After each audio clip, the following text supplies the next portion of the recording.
अयान और रिया बचपन के दोस्त थे। एक छोटे से कस्बे में साथ खेले, साथ पढ़े, एक दूसरे की हर खुशी दुख में शामिल रहे। लेकिन किस्मत को कुछ और मंजूर था। रिया का परिवार अचानक शहर छोड़कर चला गया। अयान बस देखता रह गया। उसके साथ बचपन भी चला गया, यादें रह गईं। सालों बीत गए। अब अयान एक बड़ा फोटोग्राफर बन चुका था, दिल्ली के भीड़ भरे शहर में। लेकिन उसके दिल के किसी कोने में आज भी रिया की एक धुंधली सी मुस्कान बसी हुई थी।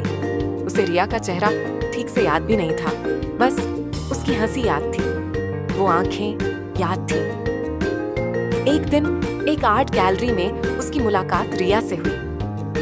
दोनों अजनबियों की तरह टकराए। आंखों में कुछ पहचाना सा एहसास था, पर शब्द नहीं थे। रिया, माफ करना, मैंने तुम्हारी तस्वीर गिरा दी।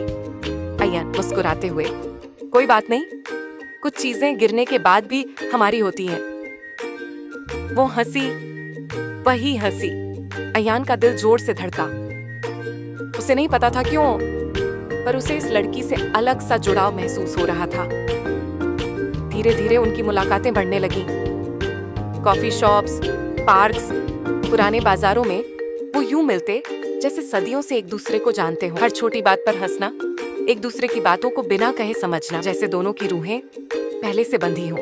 रिया भी अयान की तरफ खींचने लगी थी, पर उसे भी समझ नहीं आता था क्यों उसकी धड़कनें इस अजनबी के करीब जाकर तेज हो जाती थी। एक दिन बारिश की रात थी।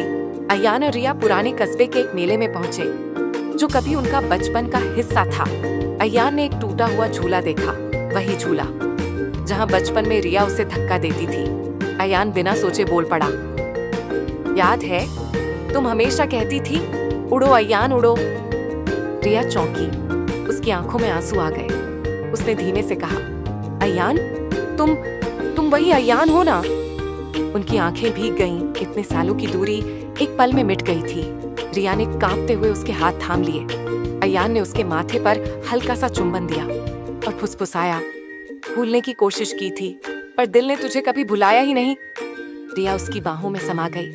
बारिश की बूंदों के बीच भीगते हुए दोनों की अधूरी कहानी आज पूरी हो गई थी।